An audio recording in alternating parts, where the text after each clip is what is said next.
Sebelum kita lanjut, jangan lupa like, comment, subscribe, dan nyalakan notifikasinya agar tidak ketinggalan info terbaru lainnya. Semoga bermanfaat. Kisah Nabi Musa alaihi salam.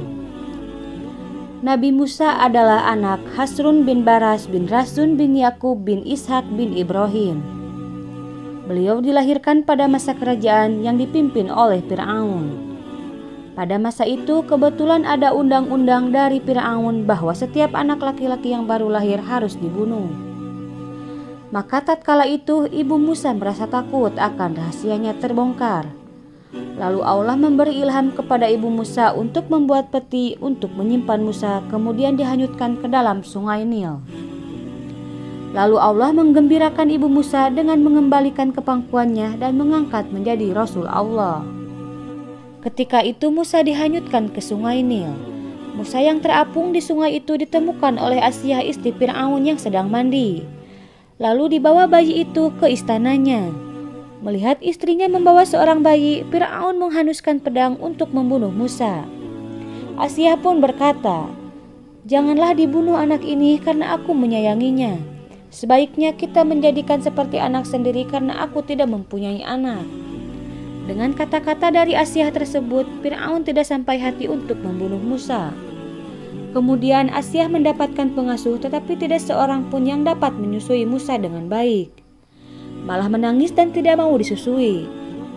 Setelah itu, ibunya sendiri datang untuk mengasuh dan membesarkannya di istana Fir'aun. Al-Quran menguraikan peristiwa itu. Maka kami kembalikan Musa kepada ibunya, supaya senang hatinya dan tidak berduka cita, dan supaya dia mengetahui janji Allah itu benar. Tetapi kebanyakan manusia tidak mengetahuinya. Pada satu hari, Fir'aun menggendong Musa yang masih kecil, tetapi dengan tiba-tiba janggutnya ditarik hingga dia kesakitan.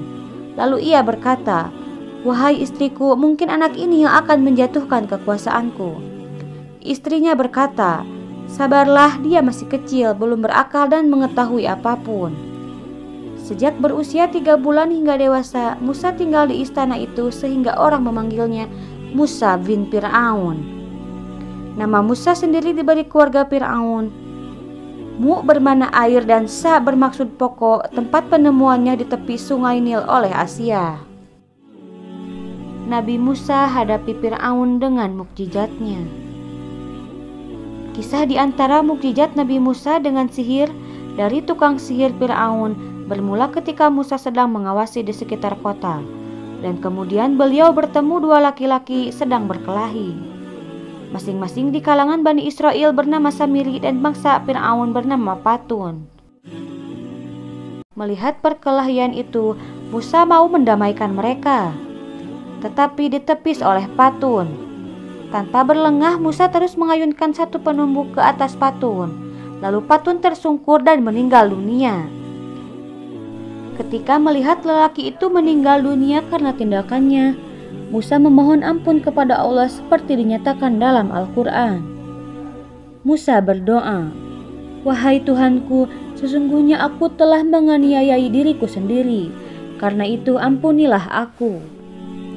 Maka Allah mengampuninya, sesungguhnya dialah yang maha pengampun lagi maha penyayang. Tetapi tidak lama kemudian orang ramai mengetahui kematian Patun yang disebabkan oleh Musa. Dan berita itu lalu disampaikan kepada pemimpin Fir'aun. Akhirnya mereka mau menangkap Musa. Karena terdesak, Musa mengambil keputusan keluar dari Mesir. Beliau berjalan tanpa arah dan tujuan. Tetapi setelah 8 hari, beliau sampai di kota Madian, yaitu kota Nabi Syu'aib di timur semenanjung Sinai dan Teluk Aqobah di selatan Palestina. Musa tinggal di rumah Nabi Syu'aib beberapa lama hingga telah menjalani kehidupan suami istri di Madian. Musa meminta izin Syu'aib untuk pulang ke Mesir. Dalam perjalanan itu, akhirnya beliau dan istrinya tiba di Bukit Sina. Dari jauh tampak api. Lalu terpikir olehnya api itu bisa dijadikan penunjuk jalan. Beliau meninggalkan istrinya sebentar untuk mengambil api itu. Setelah sampai di tempat api itu, Beliau mendapati api itu menyala pada sebatang pokok, tetapi tidak membakar pokoknya. Ini mengherankannya, dan ketika itu beliau terdengar suara wahyu dari Tuhan. Tongkat yang berubah menjadi ular. Tongkat menjadi ular dan tangannya putih berseri-seri itu adalah dua mukjizat yang dikaruniakan Allah kepada Musa. Ketika beliau dalam perjalanan pulang dari Madyan ke Mesir untuk menghadapi Fir'aun dan pengikutnya yang fasik. Fir'aun cukup marah mengetahui kepulangan Musa yang mau membawa ajaran lain yang diamalkannya selama ini, sehingga memanggil semua ahli sihir untuk mengalahkan dua mukjizat yang dimiliki Nabi Musa. Ahli sihir Fir'aun masing-masing mengeluarkan keajaibannya. Ada di antara mereka melempar tali lalu menjadi ular.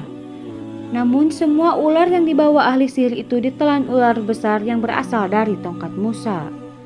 Semua keajaiban ahli sihir itu dikalahkan Musa menggunakan dua mukjizatnya, yang menyebabkan sebagian dari kalangan pengikut Fir'aun termasuk istrinya mengikuti ajaran yang dibawa Musa. Melihat ahli sihir dan sebagian pengikutnya beriman dengan ajaran Nabi Musa, Fir'aun pun marah lalu menghukum golongannya. Bahkan istrinya sendiri pun disiksa hingga meninggal dunia. Nabi Musa bersama orang beriman terpaksa melarikan diri hingga mereka sampai di Laut Merah. Namun Fir'aun dan tentaranya yang sudah mengamuk itu mengejar mereka dari belakang. Tapi mereka semua mati tenggelam di Laut Merah.